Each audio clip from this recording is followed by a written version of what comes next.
noites desarticulada a maior rede de tráfico de hachís que operaba en Lugo coa detención de 6 persoas na cidade. Era un imán dunha mezquita da Coruña quen dirixía esta rede de tráfico de drogas. Foi nunha operación conxunta dos grupos antidroga da Garda Civil e da Policía Nacional en Lugo na que se conseguiu botar abaixo esta rede coa detención de 6 persoas en Lugo, se ben se trata dunha organización máis ampla con ramificacións en Galicia e en provincias limítrofes. A investigación está aberta e dirixia o xulgado de instrucción número 1. En total incautáronse 125 kilos de droga. Dos rexistros que se fixeron na cidade de Lugo destaca o achádego de máis de 16 kilos de droga que se fixo nun domicilio da Ronda do Carme. Segundo día do xuízo por un suposto caso de acoso laboral, a secretaria municipal de Palas de Rei, Celia González. Na de hoxe compareceu a propia Celia, que non quixo facer declaracións na entrada á audiencia. Xa dentro da sala, González dixo que a relación cos seus compañeiros no Concello foi incómoda dende o principio e que insultaban e se negaban a facer o seu traballo. Onte, tanto o alcalde de Palas, Pablo Taboada, como o seu antecesor no cargo, Fernando Pensado, dixeron que tiñan unha relación cordial coa muller, se ben recoñeceron que había un mal ambiente entre os traballadores.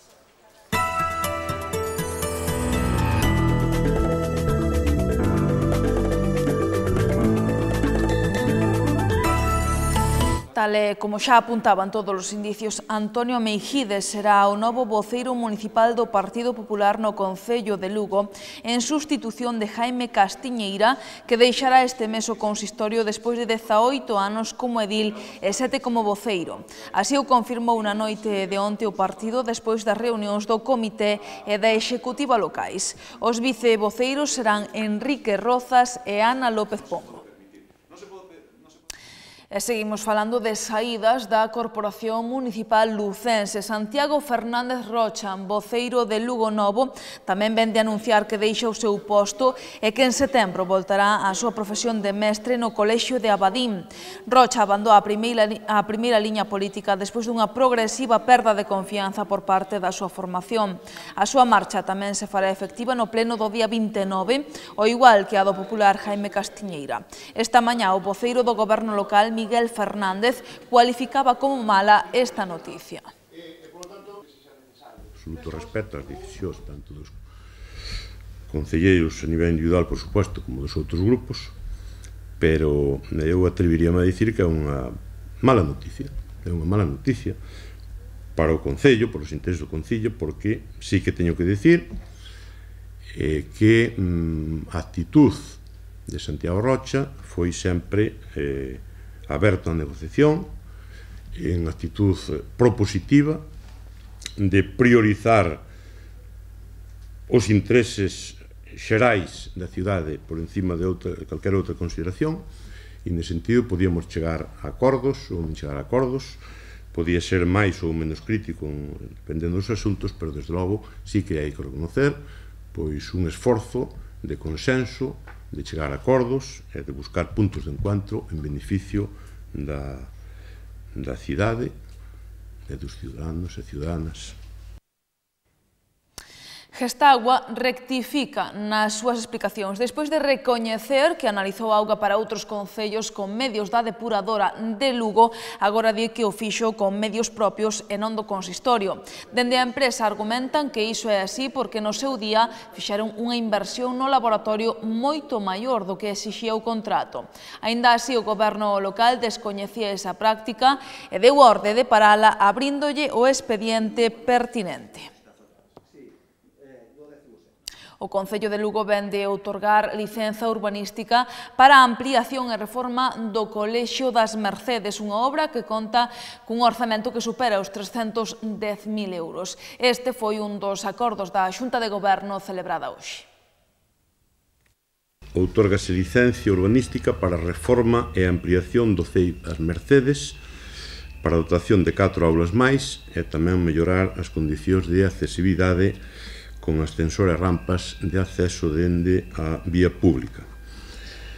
o presuposto ascende a 310.173,50 euros, o prazo de execución é de 24 meses e, como saben, pois foi solicitado pola Consellería de Cultura, Educación e Ordenación Universitaria.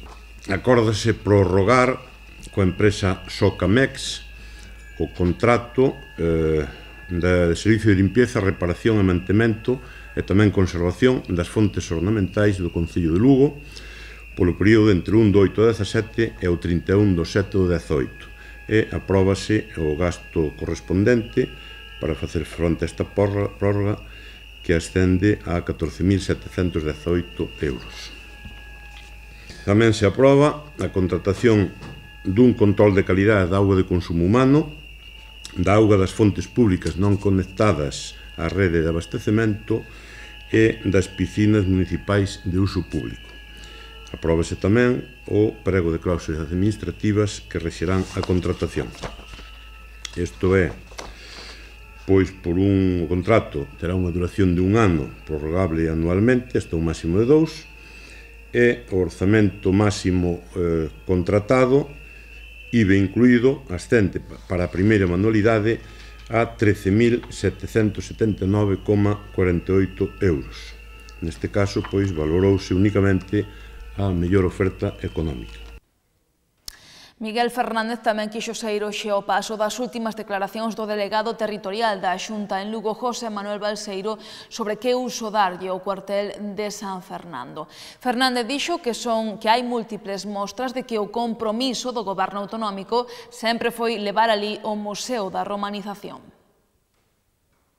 Que non se sorprenda en absoluto desto, que a cousa está perfectamente clara, que se tratou en moitos foros, que a ciudadanía de Lugo, ao sentir mayoritaria da ciudadanía e dos grupos desta corporación, pois é a favor da creación dese museo, que cumplan o seu compromiso e que se deixen pois de botar balones foras e de xogar esa especie de xogo de trileros en donde sempre perde Lugo.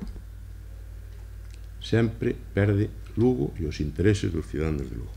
E di que se vai a reunir pois ca portavoz de Ciudadanos, bueno, que nos parece ben, que está ben, que parece normal, porque ademais entre irmáns, ou polo menos irmáns ideolóxicos, pois está ben que falen, pero en todo caso os compromisos está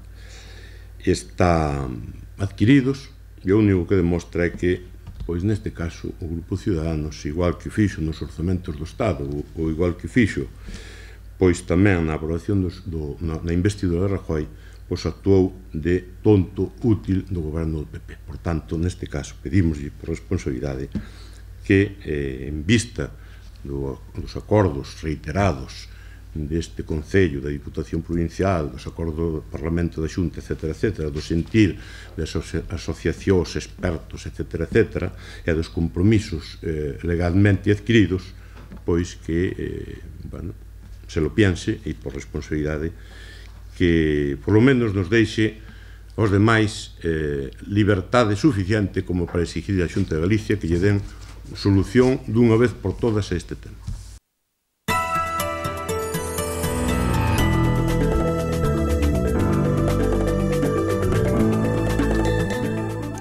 Isto foi todo polo de agora, pero voltamos nuns minutos con toda a información deportiva. Non se perdan, boas noites.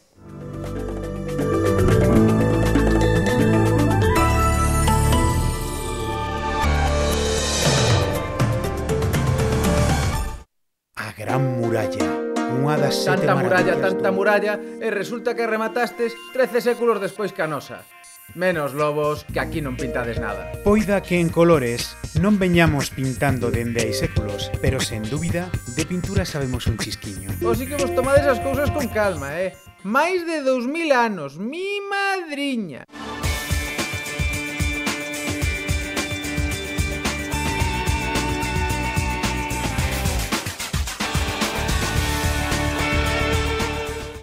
O O Club Deportivo Lugo comeza co traballo de rastrexar o mercado para buscar xogadores para a vindeira temporada. Segundo publica hoxe El Progreso, o director deportivo dos albivermellos, Víctor Moreno, ten por diante unha dura tarefa, a de atopar un punta que asegure un rendemento semellante ao de Joselu, que marcou 23 tantos. Nunca antes o Lugo tivera un máximo goleador na segunda categoría, que ademais foi decisivo para o equipo porque conseguiu o 47% dos tantos marcados. Isto foi todo pola nosa parte, pero poden seguir informados a través do xornal El Progreso e do portal do grupo elprogresogaliciae.com. Que teñan moi boa noite, deica mañá.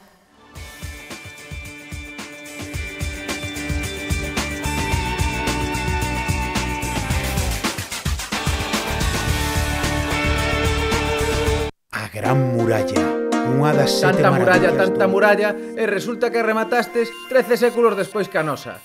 Menos lobos, que aquí non pintades nada. Poida que en colores non veñamos pintando dende hai séculos, pero sen dúbida, de pintura sabemos un chisquiño. Iso sí, a vosa é máis longa.